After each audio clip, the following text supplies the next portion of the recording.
PTI में शमूलियत पर लीगी रहनुमा के खिलाफ इंतकामी कार्रवाई शुरू हो गई है।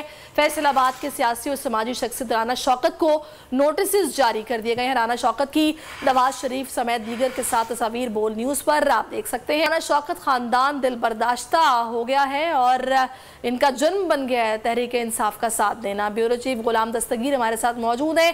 गुलाम दस्तगीर, ये क्या इनके खिलाफ किया जा रहा है? इंतकामी कार्रवाई हो रही है? जी बिल्कुल, ये मुस्लिम लीग नून के साबिक रहनुमा हैं।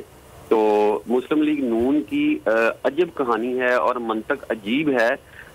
इनका अपना ही पैमाना है बंदे को दुरुस्त और गलत कहने का। 5 माह कबल यही जो मुस्लिम लीग नून के रहनुमा थे, 5 माह कबल मुस्लिम लीग नून में से फैसलाबाद में ज़िमनी इंतखाबात 108 में आया तो फर्रख हबीब का ये हल्का था, वहाँ पर चेयरमैन पीटीआई इमरान खान ने इलेक्शन लड़ने का ऐलान किया। तो मुस्लिम लीग नून के साबिक जो ये रहनुमा हैं, इन्होंने इमरान खान का साथ देने का ऐलान किया क्योंकि उन दिनों में मुस्लिम लीग नून पर करप्शन के बेइंतहा इल्जामात थे। उनसे दिल बर्दाश्ता होकर इन्होंने पीटीआई को ज्वाइन कर लिया।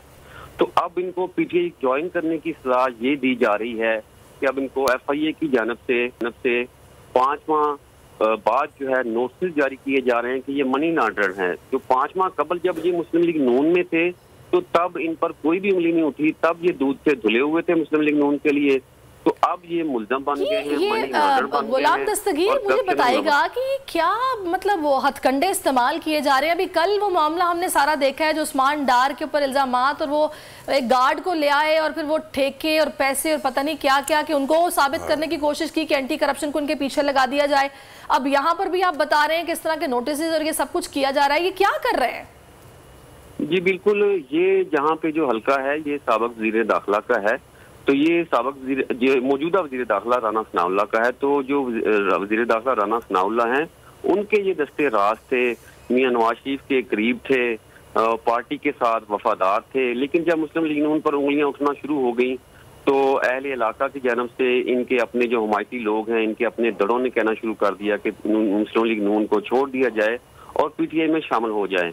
तो फर्रख हबीब के जरिए इमरान खान से इनकी मुलाकात हुई तो चेयरमैन पीटीआई पर इन्होंने एतमाद का इजहार किया। अब बेबुनियाद भी इल्जाम लगाकर उनको एफआईए के जरिए नोटिस जारी किया गया है और इस बात की सजा दी जा रही है कि वहां पर मुस्लिम लीग नून के जो उम्मीदवार थे उनको आपने चेयरमैन पीटीआई के साथ मिलकर हरवाया क्यों है।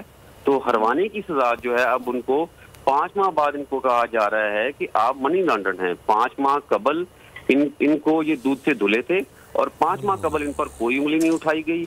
और मुस्लिम लीग नून से 20 से 25 साल ये इनका रिश्ता रहा है, लेकिन 20 से 25 सालों में इन पर कोई भी ऐसा इल्जाम नहीं लगा कि इन्होंने करप्शन की हो, टैक्स चोरी की हो या इन्होंने कोई भी ब्यूरो चीफ फैसलाबाद गुलाम दस्तगीर हमारे साथ। उन्होंने वाज़ेह कर दिया है कि हमारे मुल्क में इंसाफ का कोई निज़ाम